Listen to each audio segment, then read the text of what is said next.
State. for just $279 a month. That's right, just $279 a month. You know what number was not up there on the screen there? Toyota. The Let's number go, of interceptions that he threw. Zero today, right? So the first-time starter. Want the latest on today's games? Just tell Siri. I thought he said it perfectly. Show me Mountain West football scores. And we noted, like, man, it looks like routes on air at time.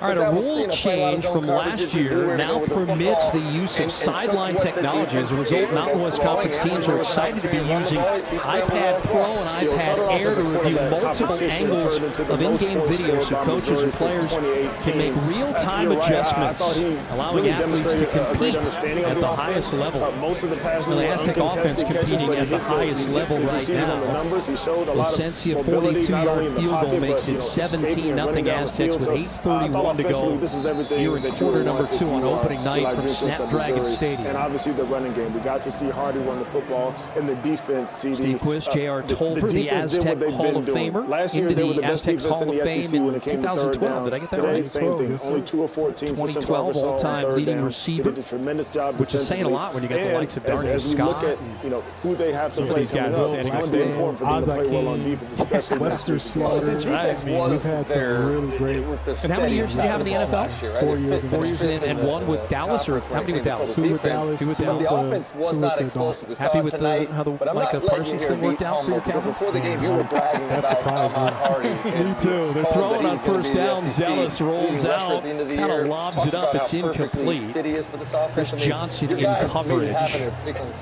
And honestly, he could have went for more, but he only carried the ball 10 times for 100 yards. I think he's just getting started. I think we're going to see a lot more of him, obviously, going down the stretch. But also what was impressive, he can change the game in the second half, and you know this, when you are blowing a team out, sometimes it's down to difficult 10 from back for of their other own players to come in and 25-yard keep line. that It's an same level offense of that averaged intensity. What I saw today 404 from yards Missouri, and last granted, this year, is Central Arkansas, but 170 what I on saw the was a ground program en route that, to an number one, had a lot of 8-4 pride. season. Drinkwitz has done a Biggest fantastic job turnaround in in his the coaching FCS. staff Quick of throw developing and a talent, catch, Des recruiting talent. Williams. I mean, think about this in the second Brought half. You down saw there a by freshman, Bryce Matt Phillips, Zollis, who's the making his quarterback play. You saw 35th Jude James, the tight end, consecutive a freshman. start, You saw Marquise the most Davis, of the running any back. Aztec Jonathan on this McClellan gets roster. the pick six. These are all freshman Bryce players Phillips that are coming actually in declared for the NFL draft last year and decided to come back. His brother plays for the Atlanta Falcons, so he's got great football pedigree. The Aztecs are happy to have Bryce Phillips back on the other side of Chris Johnson, the story his mother passing back in April, what he's gone through, what he's committed to playing for this season. Seawolves are 2 of 5 on third down so far. Zealous with the pressure coming from the outside and not 1 but 2 flags.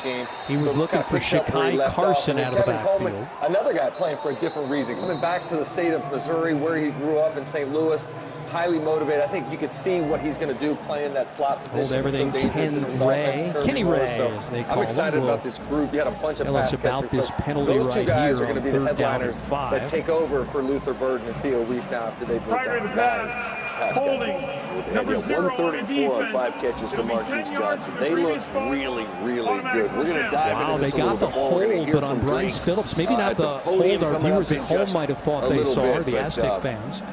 I know it's Central Arkansas, so like I said, you always have to kind of take that with a grain of salt. I get against it. the Aztecs that but keeps an offensive drive going here for Stony Brook. So football squad. They strive for no penalties. There's going to be some laps afterwards. Here's Carson, who ran for just 111 yards all last season. And so they'll give Dempster a bit of a break here in the early going. Dempster already with 6 carries for 35 yards.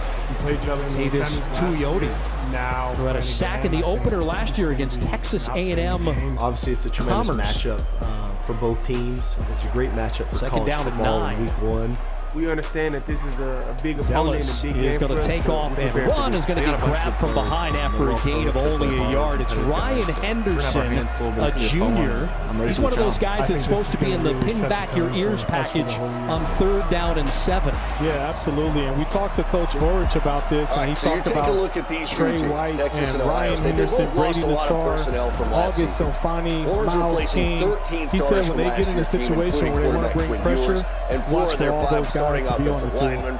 Buckeyes lost 14 starters from last year. Zealous pressure comes. White hit him, catch made, and it's not going to be enough for a first down. Grab was made by Jace Freeman, brought down by Chris Johnson, and on will come the punting unit for the Seawolves. I really like the way Chris Johnson dissects this. At the end of the day, you can bend, but you can't break. And watch Johnson come out of nowhere and make a bigger tackle on a bigger man to get the Seahawks off the field. Napier back to return yet another punt. I'm glad you mentioned Rob Ulrich as the new defensive coordinator. He handled the edge rushers last season. And under his tutelage, Trey White led the Mountain West Conference with 12.5 sacks.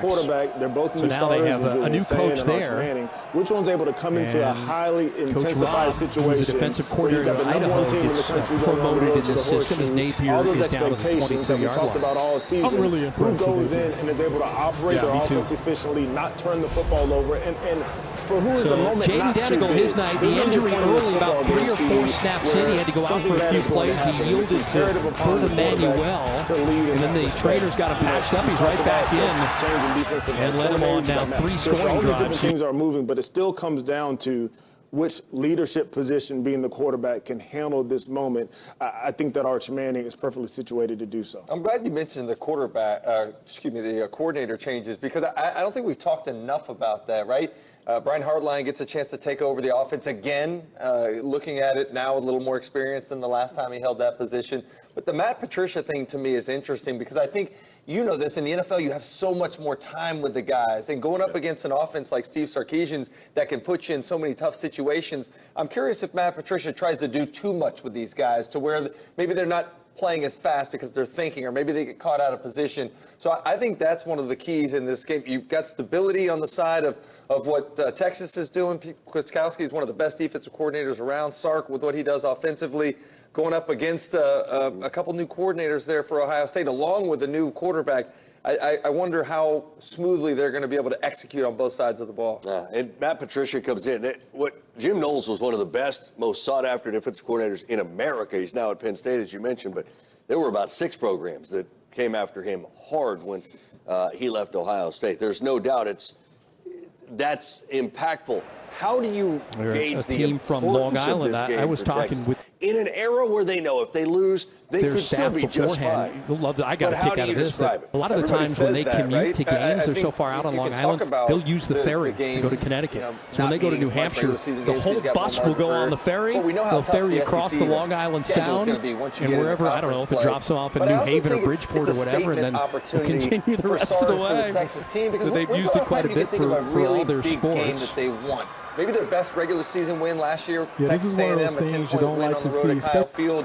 But they lose twice to Georgia last year, including the SEC championship game. You lose the final game of the season that they play in against Ohio State. Dating back to 2 years ago, you think about Kalen DeBoer when he was back at Washington, Texas losing to Washington. Jason Allen is just a sophomore. As you look at Billy Kosh in his second year, the youngest coach to ever win Coach of the Year in FCS. 32 years old, came from Western Michigan, whereas the offensive coordinator. He's been to San Diego one time in his life. His father was the defensive coordinator for those great Illinois teams that used to take on Arizona and Desert Swarm in the early 90s. They came out for the Holiday Bowl, and we said, what do you remember about your trip out here? Said I went to SeaWorld. I loved it. Couldn't remember much about the game. It was out for the Holiday Bowl, which, by the way, they announced today is going to be in the stadium, but moved to January 2nd. So I guess it's the post-Holiday Bowl. It lays out well by SEC. Where they played them, but it's phenomenal coaching background. Like you said, his dad coached Florida, but he said as the dad coached under Lou Holtz all in the first 6 Bill games Snyder, of the some of the greatest coaches out there. Still go to Athens. That's what he attributes his success as a young coach. This is just one of being 6 around the games game that with smart gives us an SEC team